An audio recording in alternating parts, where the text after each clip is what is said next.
മറ്റൊരു യുവതിയെയും കൊല്ലാൻ അഫാൻ പദ്ധതിയിട്ടു. സമൂഹ മാധ്യമത്തിലൂടെ അയച്ച സന്ദേശങ്ങൾ പോലീസിന്.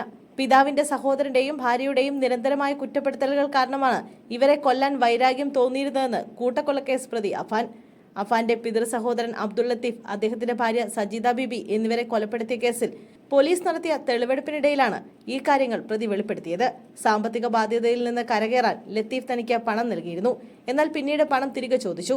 കൂടാതെ താനും തന്റെ കുടുംബവും താമസിക്കുന്ന വീടും സ്ഥലവും വിൽക്കാനും വിറ്റ് കടം വീട്ടാനും ലത്തീഫ് ആവശ്യപ്പെട്ടു.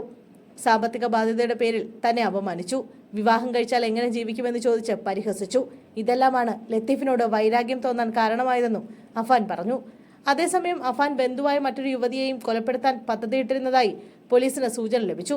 ഇവരുടെ സ്വർണ്ണമാല കൈക്കലാക്കുക എന്നതായിരുന്നു അഫാന്റെ ലക്ഷ്യം. ഇവർക്ക് സാമൂഹ്യ മാധ്യമത്തിലൂടെ അഫാൻ അയച്ച സന്ദേശങ്ങളുടെ വിശദാംശങ്ങളും പോലീസിന് ലഭിച്ചിട്ടുണ്ട്. കൂടാതെ അമ്മയുടെ സഹോദരനെയും അഫാൻ ശത്രുവായി കണ്ടിരുന്നുവെന്നാണ് പോലീസ് പറയുന്നത്. അതേസമയം അഫാനെ ജയിലിലേക്ക് മാറ്റി. കസ്റ്റഡി കാലാവധി അവസാനിച്ചതിനെ തുടർന്നാണ് അഫാനെ ജയിലിലേക്ക് മാറ്റിയത്. അച്ഛന്റെ സഹോദരനെയും ഭാര്യയെയും കൊലപ്പെടുത്തിയ കേസിൽ കസ്റ്റഡിയിൽ വാങ്ങിയ പ്രതിയെ പോലീസ് വിവിധയിടങ്ങളിൽ എത്തിച്ച് തെളിവെടുപ്പ് നടത്തിയിരുന്നു. ആക്രമണം തടസ്സപ്പെടുത്താനെത്തുന്നവരുടെ കണ്ണിലേക്കെറിയാൻ മുളകുപൊടിയും അഫാൻ വാങ്ങിവെച്ചിരുന്നു. വീട്ടിലെത്തിച്ചുള്ള പരിശോധനയിലാണ് മുളകുപൊടി പൊതിഞ്ഞത് കണ്ടെത്തിയത്. ആയുധം സൂക്ഷിച്ചിരുന്ന ബാഗിലാണ് മുളകുപൊടി ഉണ്ടായിരുന്നത്.